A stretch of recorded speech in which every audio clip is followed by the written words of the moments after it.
Good afternoon and welcome to the Library of Congress. Thank you for joining us today at the Thomas Jefferson Building, and thank you for those of you joining us on Zoom. I'm Brent Iacobucci, Acting Director of the Kluge Center. Before we begin today's program, please take a moment to silence your cell phones and other electronic devices. And I'd just like to let you all know that this event is being recorded for placement both on the Kluge Center website as well as our YouTube channel. At the end of the event, if you're in the room, please take a moment to fill out a survey questionnaire at the back of the room near where you entered. And if you're on Zoom, you'll see a short survey at the end of the program when the event ends. Please, whatever the medium, please take a moment.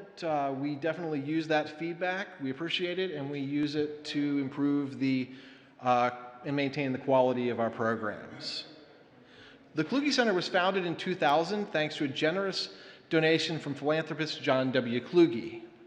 We bring together scholars from around the world to Capitol Hill for a period of residence to make use of the library's vast collections and to interact with policymakers and with the public, like today. We also administer the Kluge Prize for Achievement in the Study of Humanity, which will be awarded this summer. Today, Dr. Steve Swayne, the Kluge Chair in Modern Culture, will look at three composers, David Diamond, Stephen Sondheim, and Robert Schuman, through the lens of three objects here in the library's collections. Steve is the Jacob H. Strauss 1922 Professor of Music at Dartmouth College. He is also president of the American Musicological Society, an accomplished concert pianist, and a truly engaging speaker. Steve?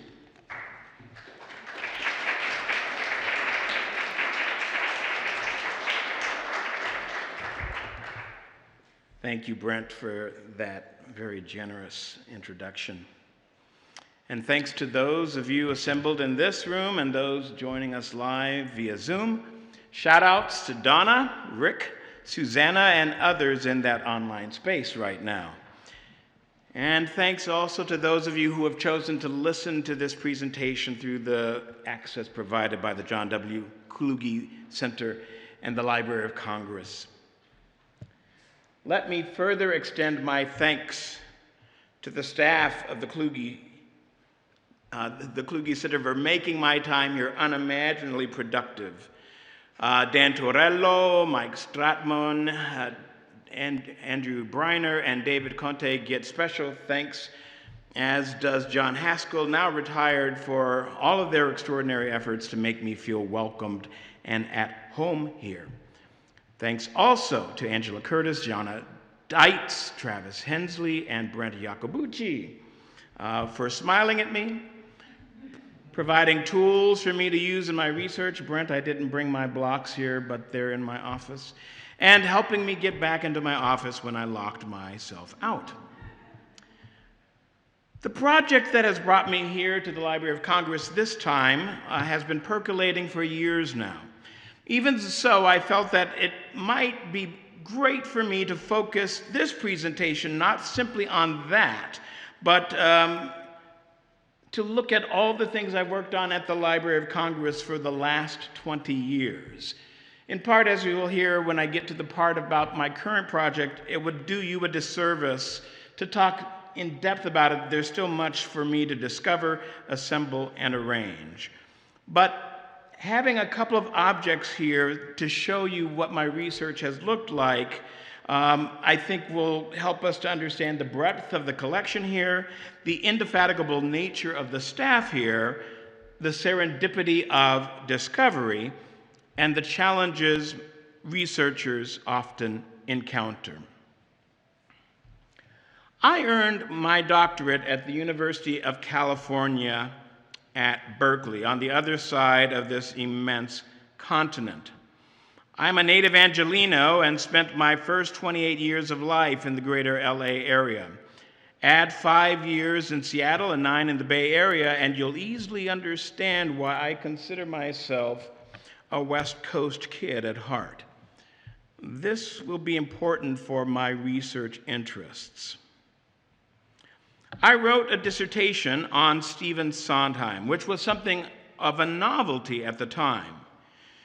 Musicology, the study of the creation, dissemination, and reception of music and sound, was inching its way in the 1990s toward validating scholarship on works that had multiple authors, as well as traditions that were based in America. I found myself using the tools of my guild that had been honed on Renaissance, Baroque, and Classical era European music and applying them to this very modern and very American genre, the American musical. One of those tools that these scholars of earlier music use traces the influence by attempting to establish something of a genealogy of influence upon a composer. Musicologists do this in part by looking at the music that our central protagonist performed or studied, and then seeing if there are traces of these works in the music under examination. In my case, I looked at Sondheim's collection of 78 RPM discs from the 1930s, 40s, and 50s to explore his musical preferences through the recordings he favored, and this is my first object. My thanks to Mark Eden Horowitz, one of the senior music specialists here, for ferrying this over from the Madison building past security to this one. So this is a box labeled N through SL of cards on which Sondheim typed the inventory of his 78 records. They were subject to a fire in 1995. I hope you can see that they're still singed on the top. Nothing was lost of value in that fire. But this box indicates in some ways what his musical tastes were. He owned at least 8 copies of Ravel's Concerto in D for the left hand and 7 of the Trio in A, an extraordinary number of distinct recordings of these two works that shine a spotlight of their importance to him and the importance of Maurice Ravel in his compositional language, something he has always acknowledged. Similarly, his card file, I guess it would be this one since it's through SL, contains 18 separate cards for recordings of Rachmaninoff's music. Compare this to 10 cards for Beethoven, the same number of cards that recordings of Copland's music occupies. Mark, perhaps you can remember, I have forgotten how I have found my way to this card catalog. I think you enticed me somehow to know that it was here. But I am sure that I would not have stumbled on it through a research of the library's collection. It's not a book. Neither is it what we might understand as a manuscript. But I find it representative of the kind of items one can find here at the library that can unlock our understanding of the ideas and individuals we are here to study. However it is that I found this object, I can attest that it helped me immensely in framing the first chapter of my 2005 book, How Sondheim Found His Sound, and the use of a record collection to argue for influences upon a composer struck some in my guild, and I don't fully understand why, but struck some in my guild as being revelatory. I can still remember my shock and delight when Alex Ross, music critic for The New Yorker,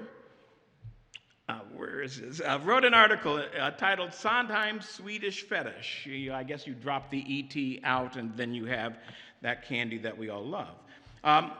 Alex Ross talks about this and then quoted me in this article after doing a Google search, which I find just incredible. Quoted me about the way that Gustav Nyström's Sinfonia del Mare echoed in a specific Sondheim song, actually 2. My discussion of Nyström was driven by his 2 cards in this particular box. And although there's that 1 card, or 2 cards, I do stand by my conjectures that Too Many Mornings in Boca Raton, one from Follies, one from Roadshow, shares some musical DNA with Nyström. If you want to see a longer list of composers for whom Sondheim's inventory has more than 2 cards, you have to buy my book. or get it here at the Library of Congress. I didn't check it out. It was too much trouble. I mentioned manuscripts as the kind of artifact one expects to study here at the library. When it comes to music, there are manuscripts galore, and my second object is a music manuscript. The story of its creation and discovery, though, at least for me, is something akin to a murder mystery. So let's start out by introducing this gentleman. Brent, there are a couple of composers, actually, whose last name looks like the one that I was studying, and very often, my very first chapter in this book talks about how this particular guy pronounces his name. He pronounces it Schuman, rhymes with Truman, the president, and this is William Schuman, not Robert Schumann, the pianist, whom I have played a lot of his music too. So this is William Schuman, president of Juilliard for 16 years and president of Lincoln Center for 6. You've not heard his music more than likely, most of you have not, but he won the first ever Pulitzer Prize in Music in 1943. So within the sphere of music, and American music in particular, he's someone that a lot of us know. So here's the library's copy of my second book. I think I have an image of it here. Let's see. Yeah, probably not a very good one. That's the cover. They take the dust covers off here. Orpheus in Manhattan, William Schuman and the Shaping of America's Musical Life. The spine on this one says copy 1. So the notion that the library might have more than one copy of this book means that it's likely only one of a handful of places in the world that have more than one copy. The other two places that I know about are some warehouse for Oxford University Press and my house. So, while Schumann's manuscripts are here at the Library of Congress, most of his correspondence is housed at the New York Public Library for the Performing Arts at Lincoln Center. And I spent at least 220 days in New York going through his papers there and at other places in the city. In those papers, I found mention of a work that I had never heard before. The name of the work is Celebration Concertante. To make a long story short, the tempo markings of the three movements of this work, unknown to me, were identical to the tempo markings of the last three movements of Schumann's Seventh Symphony. In order to confirm my hunch that these were the same pieces, I needed to come down here to look at the manuscript. And indeed, when I saw it, it revealed the evidence that there was a first movement that was appended to it, and the first page of the second movement originally had the page number 1 on it. That was then crossed out and repaginated to fit within the Second Symphony. So one mystery solved. The Celebration Concertante became part of the Seventh Symphony. But another mystery attended that first movement. I had found in the Juilliard archives a scrap of music paper on which was the opening melodic gesture of that movement.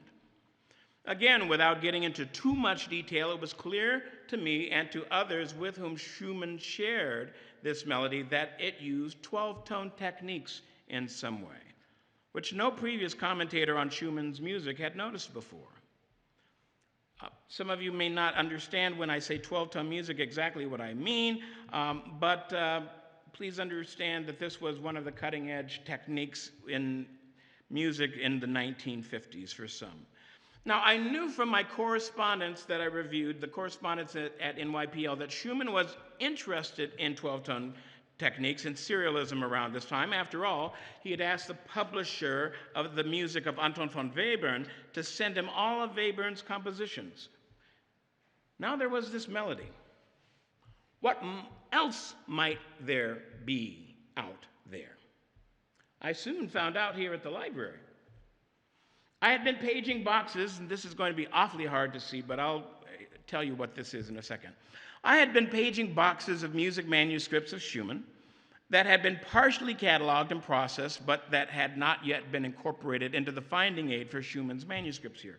In fact, as I look at my biography in my book, I have like William Schuman A, which is everything that had been cataloged, and then William Schuman Z, things that had not yet been fully cataloged.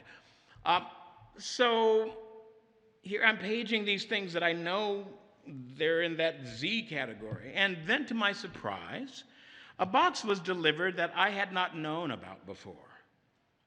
I could not have paged this box. I did not know of its existence. It was delivered to me by accident. I asked the staff, how many more boxes like this are there here? And I was told, why don't you come downstairs and look? Now, I don't know if that was against library protocol or not. Fortunately, I don't remember the names of the persons who helped me out back then, so nobody can get into trouble today, okay? But I was taken downstairs, which is where they were at the time, and I saw 3 such boxes that I did not know existed, and yet contained Schumann manuscripts. And in one of those boxes was this manuscript. Hard to read at the top there, but what this folder contains is an 85-bar composition tentatively titled Variations on a 12-Note Theme. Not only was there this worked-out composition that was based on serialism, but also in the box was Schumann's worksheet of the 48 different permutations of the 12-tone theme, the standard kind of manuscript one might expect to find from someone composing a 12-tone work. And this is a magnification of those first 2 staves where he identifies the prime, the inversion, the retrograde, and the retrograde inversion. He did that 12 times, 48 altogether. And the piece de resistance in all this sketch work is that the 12-tone theme of the first movement of the Seventh Symphony is one of these 48 permutations. So to those who denied that Schumann had ever dabbled in serial composition, I had them dead to rights. In this case, then, sleuthing and serendipity combined to open up a world of new understanding not only of Schumann's compositional interests, but also on the American musical landscape of the 1950s, a time when other American composers were also trying their hand at writing 12-tone music. This was a time in music history where there was a lot of pressure on composers to fall in line with the most modern techniques of the age. One colleague of mine, as I was talking about the pressure on Schumann and others, attempted to dismiss this pressure as being soft in nature, meaning that no one out there had the power to force these composers to write these works. And I'm thinking back to my undergraduate days in the 1970s, there was pressure to write in certain styles. But these are big composers. Nobody had to force Copland to write a 12-tone piece, which in fact he ended up doing more than once. My response to this colleague was that this is akin to distinguishing hard water from soft, hard pressure from soft pressure, where in either case, one still gets wet. However soft the pressure, Schumann and others succumbed. Now, if you want to know more about my discoveries about the Seventh Symphony, let me point you to a talk I gave here 12 years ago under the joint sponsorship of the American Musicological Society and the Library of Congress. I wish to thank both organizations again for giving me that platform to share what I had discovered and why these discoveries are important in telling the story of Schumann in particular and music in the 20th century more broadly. Now, time to turn to the third of the 3 objects that I wish to share with you. But before I do, I should tell you how I came to work on the life and music of American composer David Diamond. Prior to beginning my work in 2005 on the Schumann book, I took it upon myself to listen to as much mid-20th century American music as I could find. Most of the composers' names would be unfamiliar to most of you. I can readily think of Kurka, Coase, and Kubik in the Ks alone. Any of you know all three of those? Yeah. I wanted to reassure myself that I would not rue a decision to spend years working on Schumann's music if there happened to be another composer out there that I loved more. As it turned out, there were three composers who stood out for me back then. Schumann, thankfully, was one. Another was Peter Menon, and the third was Diamond. So 3 years after the publication of the Schumann book, and those of you who aren't in academia may not know that there's always pressure after you publish something. What's the next thing you're publishing? They never let you rest. They're ruthless. 3 years after the publication of the Schumann book, there was a question, so what are you working on now?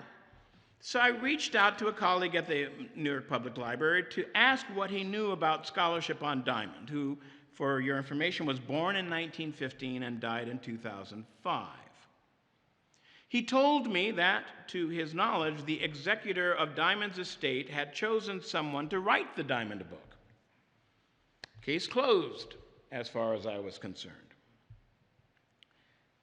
Then it suddenly reopened. In 2016, I received an email from Gerard Schwartz, then conductor of the Seattle Symphony. I had sent Jerry my Schumann book in 2011, and he wrote back at the time to thank me for it and to say that he loved it. Jerry and the Seattle Symphony had recorded cycles of the symphonies of both Schumann and also of Diamond. So he is steeped in their music and the larger American musical repertoire. So here is Jerry writing to me in 2016 to tell me that he was conducting both Schumann and Diamond with the Juilliard Orchestra, and went on to ask me, have I ever considered working on a book on Diamond? More than this, Jerry said that based on the Schumann book, I was the right person to do the Diamond book. And when a conductor of that stature says something like this, one sits up and takes notice. Jerry also copied someone on his email to me. That person, Samuel Elliott, is the executor of Diamond's estate. So to make yet another long story short, here I am, 6 years later, the Kluge Chair in modern culture, working my way through the 279 boxes of materials that comprise the David Diamond Papers here at the library. Diamond didn't give the library just his papers, though, not just his music manuscripts, photographs, and memorabilia. He also gave the library some of his recordings of his music and performance. And the library already has some of its own recordings of concerts of David Diamond's music that have taken place in the library's Coolidge Auditorium. Some of these recordings have come to my attention from going through the correspondence, where there are references to the pieces and performances. It's rather freaky. You read what these other people are saying, and it's like, I had no idea that this piece was commercially recorded, and then you go online, and there it is. But some of these are not commercially recorded. These are private recordings of performances, and some of them are here at the Library of Congress. As far, though, as sound goes, or as far as objects go, sound is unusual. It is not physical in the same sense that a 4x6 card or a music manuscript is physical. It does, however, have physical properties inasmuch as it creates vibrations within physical space, much like my talking is doing now. Moreover, since the late 1800s, we have developed technologies to capture those vibrations invisible to human eyesight and place them in media that allows us to revisit the creation of those vibrations in the first place. Now, it would take an entirely different talk to try and outline how recorded sound has affected the research of musicologists. Obviously, my first object is its own instantiation of recorded sound. In this case, an inventory that can evoke the sounds, but cannot be translated back into sound by themselves. So if I tell you concerto in D in for the left hand, you have to know what that sounds like in order to imagine what it is. The card itself cannot be played. Recording media, however, does precisely that. It allows us to hear with different degrees of fidelity sounds that were created at some remove from the present, both in time and place. So my third object that I wish to show you is this lacquer disc.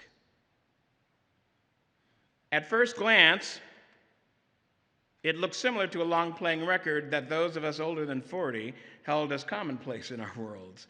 And right there, it is worth stopping to think of how different musical media has changed since the advent of cassette tapes and the 8-track system in the 1960s, compact discs in, oops, sorry about that. We'll have to go through that slide again. Compact discs in the 1980s and streaming audio in the 2000s. I'm curious, there are a lot of young people over here. How many of you own an LP? Yeah, a few of you. Some of you don't. How many of you stream music? Yeah, yeah, all right. Vinyl may be making a comeback, but it will never, ever again be what it was in the 1950s, 60s, and 70s, but that's somewhat of a digression. Why I wanted to share with you this particular disc, which, for your information, does not contain any music of David Diamond on it, is because of what's happening on this disc. I don't know if you can kind of tell that this disc is breaking down. In the industry, this is called exuding. It's one of the reasons why lacquer discs are supposed to be stored in cool environments, as lacquer begins to become unstable when it is exposed to higher temperatures. Those of us who had 78s and were foolish enough to store them in our attics know this only too well. Time alone, though, will also degrade lacquer, and after the exuding reaches a certain point, the sonic information captured on a lacquered disc becomes unrecoverable. At least 5 of the recordings in the Diamond collection consist of lacquered discs. And in order for me to hear these pieces and performances, I have asked my colleagues in the Recorded Sound Research Center to enlist their colleagues at the library's Culpeper facility to prioritize and digitize these artifacts, lest they be forever lost to the ravages of time. I'm happy to say that nearly all of the artifacts we've identified together have been transferred to digital media, where one hopes they will be able to be enjoyed for decades to come. I will admit, though, that there is the human research problem one encounters when working with sound, and that is the element of time.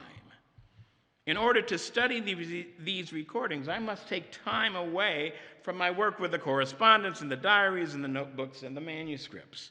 I am hopeful that before I leave here next month, I will have the opportunity to carve out some time to listen to all of these recordings and then, if needs be, request digital copies for research purposes.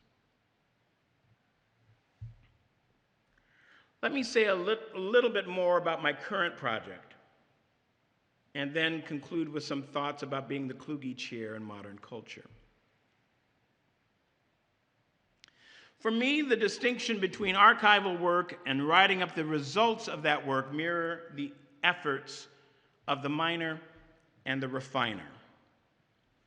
At present, I find myself in the shafts of the diamond mine, unearthing various nuggets, some well known to those who know about diamond, others long forgotten, and others unexpected. One of my favorite discoveries thus far is a May 18, 1998 letter to Diamond from someone named Terrence McGinn, which begins, and I quote, "I am writing to you because of an email I received from Marty Ross telling me about a veal cutlet Milanese that you used to prepare for James Dean." The letter goes on to indicate that McGinn would call Diamond, a fellow Rochester, New York native, and ask not only about the recipe, but about Diamond's contacts with James Dean. And for those of you too young to know who James Dean is, he was Leonardo DiCaprio before Leonardo DiCaprio was Leonardo DiCaprio. All right. I've also stumbled across Greta Garbo, Marlon Brando, Stella Adler, Stanley Kubrick, and others from Broadway and Hollywood as they pop up in this collection. There's also an 8-page handwritten letter from Allen Ginsberg, along with hints that Diamond and Jack Kerouac may have been more than simple acquaintances. Diamond was also part of the February House crowd in Brooklyn, a group that included Carson McCullers, W.H. Auden, Benjamin Britten and Peter Pears, Klaus Mann, Paul and Jane Bowles, and Gypsy Rose Lee. I was not expecting any of this. And then there are Diamond's contacts, obviously, interactions with musicians. I had already encountered Diamond in my work on William Schuman, and it was a delight to see the original letter from the 1980s. I had seen the carbon copy in the Schuman correspondence, in which Schuman recalled Diamond's profanity-laced response to Schuman about the publication of Diamond's music in the 1940s. I was expecting in this collection to run into Copland and Bernstein, and I have. I was not expecting to meet band leader Artie Shaw. Neither would I have imagined that it was Shaw who introduced Diamond to Kubrick. There are also voluminous letters from Diamond's students here. And I would note that Diamond himself must have been a prolific writer of postcards and letters, nearly all of which are in private hands. In my research project, I have no intention nor capacity to track all of these down, although in some cases, as in the papers of Bernstein, Copland, and Schuman and others, I have some of Diamond's outgoing correspondence in those collections, and a shout out to Laura Schissel, who's helping me find the outgoing correspondence from Diamond to Ned Rorem. Here is a photograph of a stack of letters from composer Francis Thorne to Diamond.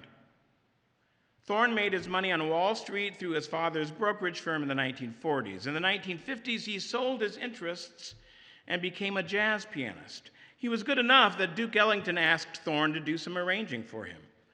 Then Thorne decided he wanted to be a composer of classical music.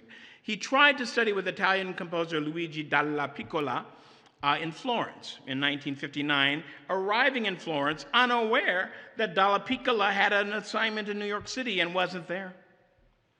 But Diamond was living in Florence at the time, and Thorne studied with Diamond for 2 years there. He would also later go on to become, Thorne, one of the founders of the American Composers Orchestra. Again, for those of us within American music, these are important things. I show you this image to give you some idea of what I've been doing here. These letters are written on onion skin-like stationery, meaning that they are very thin. Moreover, Thorne typically wrote on both sides of a piece of paper. So this stack represents 280 separate images that I have captured using my document camera. Thorne's entire correspondence with Diamond, along with his wife Anne's correspondence, Francis's wife Anne, comprises more than 1,300 items in the collection. As of today, I have over 30,000 distinct images of the correspondence alone, and I'm at box 68 out of 75 in the correspondence. Did I tell you that the collection is 279 boxes? Fortunately for me, not all of the boxes require this much intervention, but when I leave here, I will need to sort out which of these images are most helpful in telling the stories about Diamond that the different communities who I write for will want to know about. Inevitably, there will be holes in the stories that I tell, in no small part because Diamond, like any other subject, was a complicated individual, but there are also literal holes in this story that I'll need to work around. There was a fire that damaged some of this correspondence. I have to find out the story about the fire. What I currently know is that Diamond asked the painter Willem de Kooning to store his papers when Diamond left for Italy in 1951, and that there was a fire where these papers were stored. The exact nature of the fire I have yet to reconstruct, but I imagine it will be found somewhere in the diaries that Diamond kept from 1937 to 2001. And right there, if you think of 300 entries per year, that's a lot of images as well. It's odd in a way to drop de Kooning's name in at the end like this. I could also mention E.E. Cummings, who was a friend of Diamond's. How these gentlemen will fit into the stories I tell is impossible for me to know at this time. But one thing I do recognize and understand, just as Diamond was shaped by the people and places he encountered, so have I been. And my work has and will continue to show signs of the places and people I have met over the years. And here is where I wish to close with some reflections on what it means to me to be the John W. Kluge Chair in Modern Culture. The website states the Chair in Modern Culture focuses on modern arts and media and their impact on societal development using the library's immense music, film, architecture, literature, multimedia, and folklore connections. I ask myself, how will my work on David Diamond chart the impact of his life and work on societal development? I did not yet mention, although I hinted at this, that Diamond was openly gay. When he left Rochester in 1934 to study in New York, he found others who shared his openness about being attracted to men. At a time when other gay musicians worked assiduously to hide their homosexuality, I believe that Diamond's journey will provide an alternate narrative to how the world was construed by many in the 1930s and beyond. Diamond also was involved with various synagogues and temples in providing music for Jewish services. By no means was he the only Jewish composer active in the 20th century. In fact, both Sondheim and Schuman also were Jewish. But Diamond was open and active in this area in ways that make him stand out. My initial pass through his correspondence also inclines me to believe that there are connections that tie together his openness about his sexuality and his participation in Jewish life.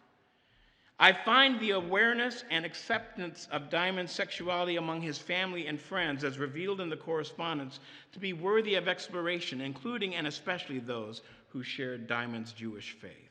I find that absolutely remarkable, and I'm trying to grasp this more.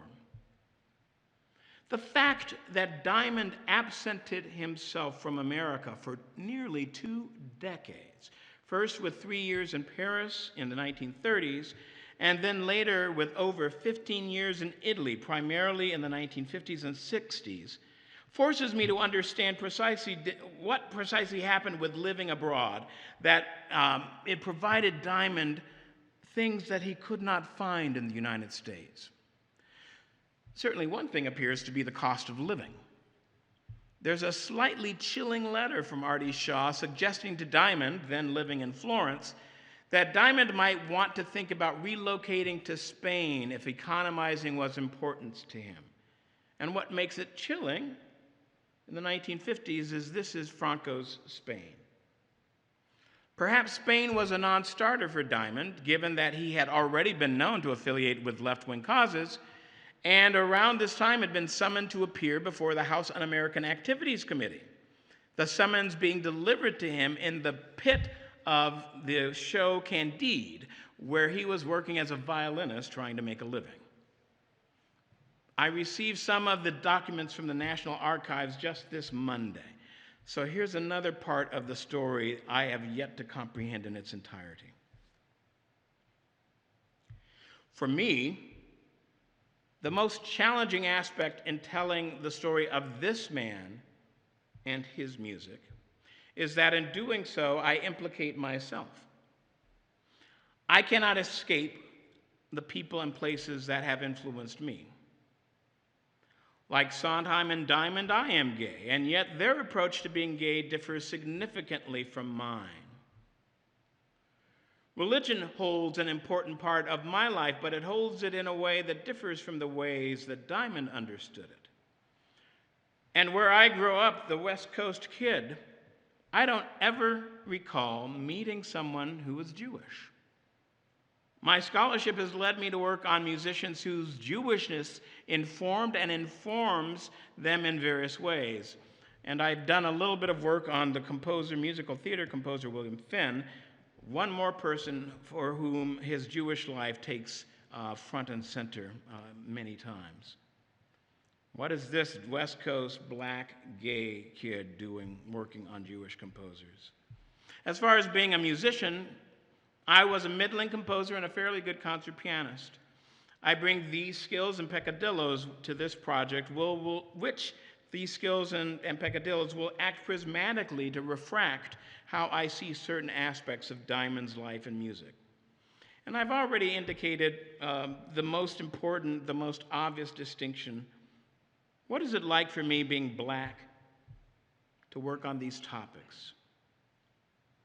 And what has it been like to be in an environment, this environment, where for the first time in my life, I have come constantly face to face with the disparities that have come to distinguish black life in America from its white counterpart. I grew up in a middle-class section of Northwest Pasadena. It was a ghetto, but we really didn't know it because, as my husband mentioned to me just the other day, there are not as many black people in California as you might imagine. Right now, 9%, you told me, Mike? 9%? That's very different. I go to Seattle, and it's like, I believe at the time 97% white, and now we live in Vermont. I have a very interesting world that I've lived in. And yet, for the last 3 months, I have worked at a place where distinctions based on education and class, and let's be honest, race confront us every day. Moreover, in visiting the museums and memorials and battlefields and points of embarkation around the Capitol, I have had to wrestle with the convoluted place that I and others who trace a good part of our ancestry back to Africa occupy, that convoluted place that I and others occupy. In these and other ways, then, I hope that I bring honor to the Kluge Center, which has certainly brought honor to me. I hope that my struggle to understand Diamond's place in the artistic and societal developments of his day, coupled with my own struggles to understand my place in the scholarly and societal developments of our day, end up providing more illumination than confusion in making sense of the worlds we inhabit. I hope that my previous struggles in working on Sondheim and Schuman demonstrate that there is much to be known and much that we can never know in full. And it is lastly my hope that we all will be open and honest with one another about our struggles to fit in, to do the work we feel compelled to do,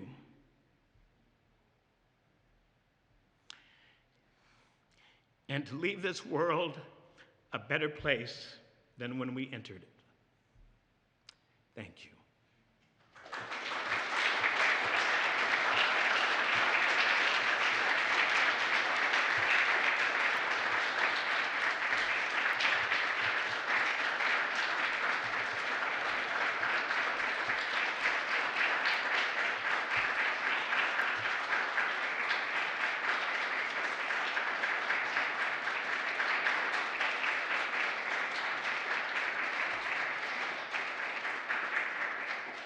I believe there's a microphone in the hands of Mike Stratmon.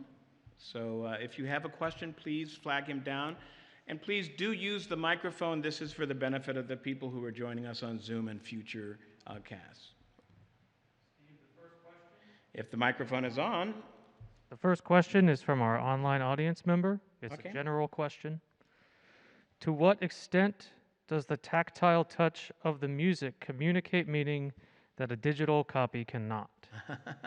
So this is broader than just Diamond. I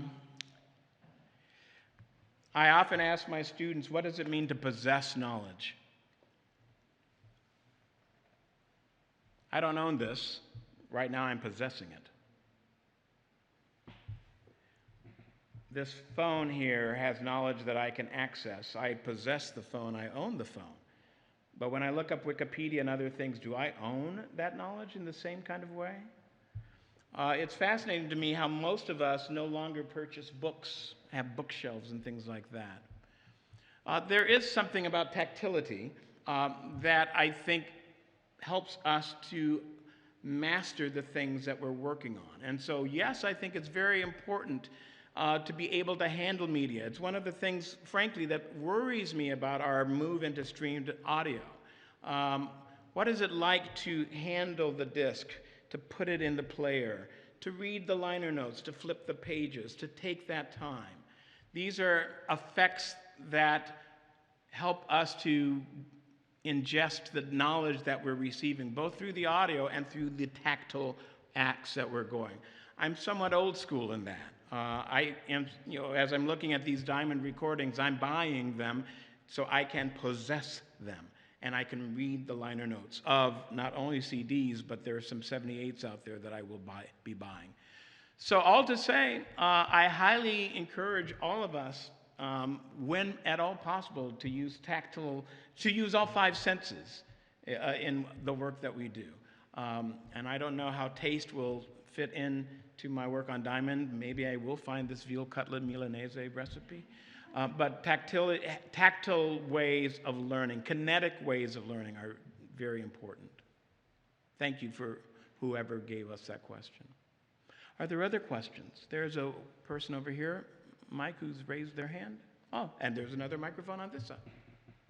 Hiya, thank you very much. I was wondering about the dodecaphonic 12-tone practices of Schumann, and you mentioned that there was obviously perhaps a pressure to compose in certain styles, but looking at the exercise scores that you showed us today, do you reckon this was a matter of prestige and wanting to compose in a prestigious style, or do you think he just wanted to compose in this style for the sake of it? Was there an artistic intent behind it, as well as a pressure-related reason for it? So dodecaphonic is another way of describing this kind of music, and because of the mask, I may have gotten some of it garbled. So is this simply because of pressure, or is it part of the artistic prestige of writing in this style in this particular point in time? The fact that there is no correspondence about this particular work, and there is no indication in anything that I've seen that Schumann acknowledges his reach into dodecaphony, is kind of telling to me that in certain ways he wanted to keep it hidden. The reason this sketch exists at Juilliard is because there were a number of Juilliard composers who were invited to compose variations on the theme of the first movement of the Seventh Symphony for a ballet that I believe it was Jose Limon was going to choreograph. And I think it was William Bergsma, I'd have to go back to the letters, but who says, that's a rather tuneful melody that you provided to us. And you could see the wink and the nod that Bergsma realized it was a 12-tone row. But he doesn't say that that's what it is. Schumann didn't say that that's what it is. Meanwhile, he's writing to George Rochberg around this time. Rochberg at this time is writing 12-tone music and is basically saying, I don't know if I agree wholeheartedly with the aesthetic choices that you're making, but I believe you need to make those choices for yourself. As it happens to David Diamond, there's a composition Diamond writes in 1956 called Diaphony that was premiered at Juilliard. It's not a 12-tone composition, but it is fairly crunchy. And it leans in that direction. Those of you who know Diamond's music, it's fairly tonal in the 30s and the 40s. And the letter that Schumann writes to Diamond in Florence basically says, I think what you've written is a failure. Basically, every composer deserves to fail. This is one of the chances you get. And so I think, as I said, it's in 1958 that he requests all the music of Webern. So the Diamond piece is 2 years earlier. So he is surreptitiously schooling himself on this. And in the 1960s, there is this kind of friendly competition, if you will, between Schumann and Aaron Copland about who can be more dissonant. Aaron Copland's Connotations, which helps to open Lincoln Center in 1963, unabashedly 12-tone. We don't find anything like that in Schumann. The first movement of the Seventh Symphony, I don't believe, is constructed along dodecaphonic principles. But if you listen to the Eighth Symphony or In Praise of Sean, the dissonance quotient goes way up. The Ninth Symphony is way up there. And these are all works of the 1960s. So whether or not he is committed to becoming a serial composer, he is committed to a level of complexity and dissonance that was unknown to the guy who wrote the New England Triptych in 1957, or the guy in 1970s who becomes one of the new romantics. So does that kind of get some of your question? All right, ask me afterwards, too, if you have more. There's a question over here. Hi. I was just interested, I found it, I've spent my day, I'll just say that, in the George Crumb sketchbooks and his papers, and that's kind of my first time dealing with just a book full of ideas and sketches that are just in notes. So how do you encounter looking at, Schumann, you found that piece of paper that indicated 12-tone practices. How do you go about, it's a unique way as a music researcher to look at just notes and sheet music as part of you're also going through letters, but you're also finding just notes on staff. How does that factor into your research? Well, thank you. Your name, by the way? Peyton, thank you. And your name? Lucien? Okay, thank you, Lucien and Peyton. I made reference in my talk to the tools that we master that were perfected really for folks who worked on early music, 18th century music. And I don't mean to throw my colleagues a sop in this way, but there are those who feel like there are all these things that they had to work on in terms of hand or watermarks or stemma. A stemma is like what part of this ends up in the final piece. And here you are doing some of the same work on a 20th century composer, George Crumb. And so all those tools are things that we continue to use that we owe a world of thanks to our colleagues who worked on Renaissance, Baroque, and classical music. And it's just as complicated with our stuff as it is and was for them, if not perhaps more complicated, because our guys and gals tended to leave more stuff. And I'm frightened, frankly. I mean, there are David Diamond sketchbooks.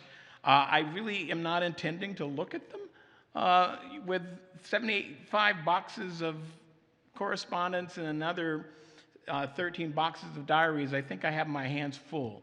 But when it comes to seeing how something goes from sketch to completion, unfortunately, I'm going to bring in another composer whom I'm hoping before I leave I can look at some of his papers, Sergei Rachmaninoff, whose sketch for the 18th variation from the Rhapsody on a Theme of Paganini, not quite know the date of it, the work is 1934, has, if you know this work, basically it's a Paganini theme.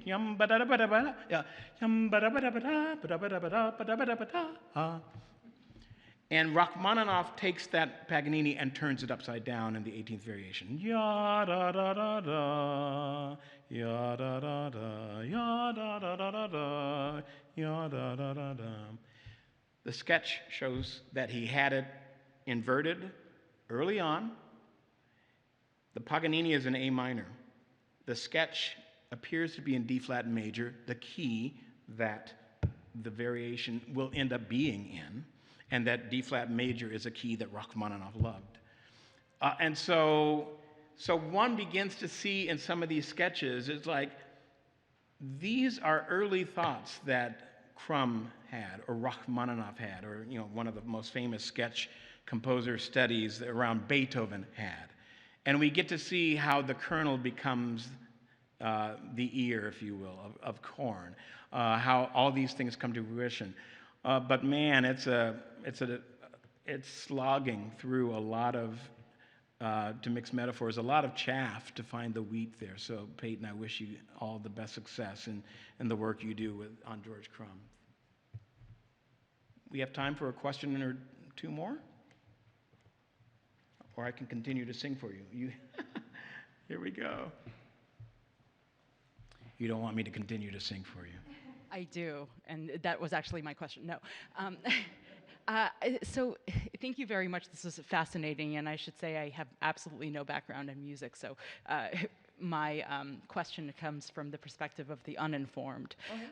So you talked a little bit about the similarities between these three composers, but I was wondering if you can sketch the broader landscape in which kind of they all existed and the relationship that they had between one another. So how they might be connected. You mentioned this one letter from Schuman, right, to Diamond, but I was just wondering if you can talk kind of in broad strokes and contextualize them and their relationship to one another. Thanks. Oh, that's a wonderful question. And your name is? Julia. Julia, thank you for your question. We have this image of artists being lone individuals out there doing their own thing with the bird coming, roosting on their shoulder, the famous painting of Pope Gregory I, the bird chirping, and voila, there's Gregorian chant. We know that that's not typically how artists work. At some level, throughout all of human history, it would appear that artists tend to fall into guilds. Louis Cranach, the younger, was working in his father's studio, and there were others who emulated his style when he paints his famous painting of Martin Luther. Same thing with Rembrandt and his studio, or the Dutch masters in general. We have instances of composers finishing the works of previous composers. So Mahler finishes an opera that Carl Maria von Weber left unfinished. This is separated now by several decades. But we also have composers working in tandem at the same time, enforcing what the rules of the game are, as well as shielding themselves from untoward influences. I read recently an article, two articles by a colleague of ours, Alan Atlas, on the music of Ralph Vaughan Williams, a famous British composer from mostly the first half of the 20th century. And Alan traces how, in this one journal, Modern Music, the writers for modern music, which would have included Diamond, but also Aaron Copland, Paul Bowles, and some other people, kind of ganged up on Vaughan Williams and said all kinds of nasty things about him.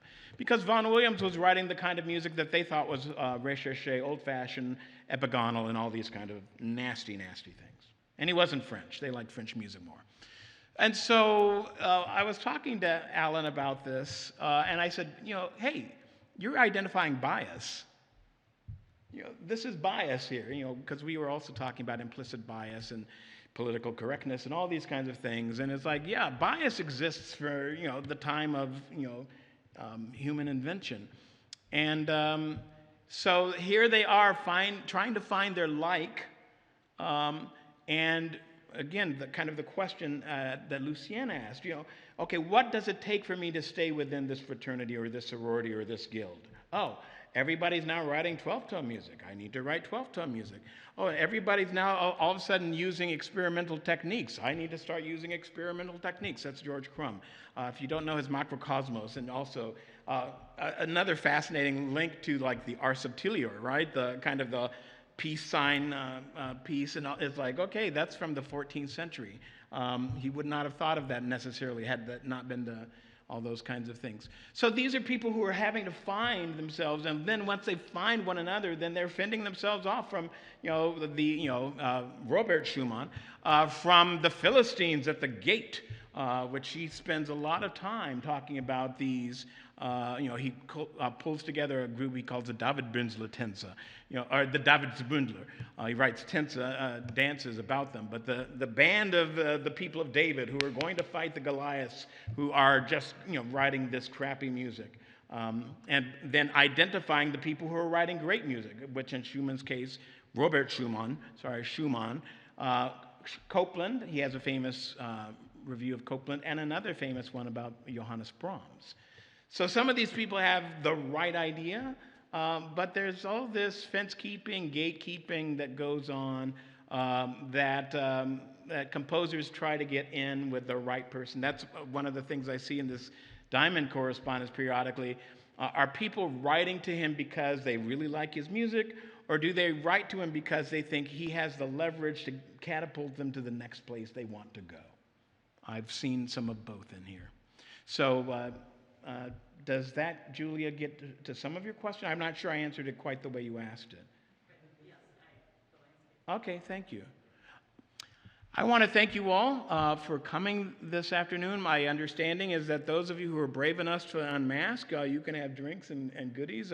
I'll meet you back there. Thank you again for coming.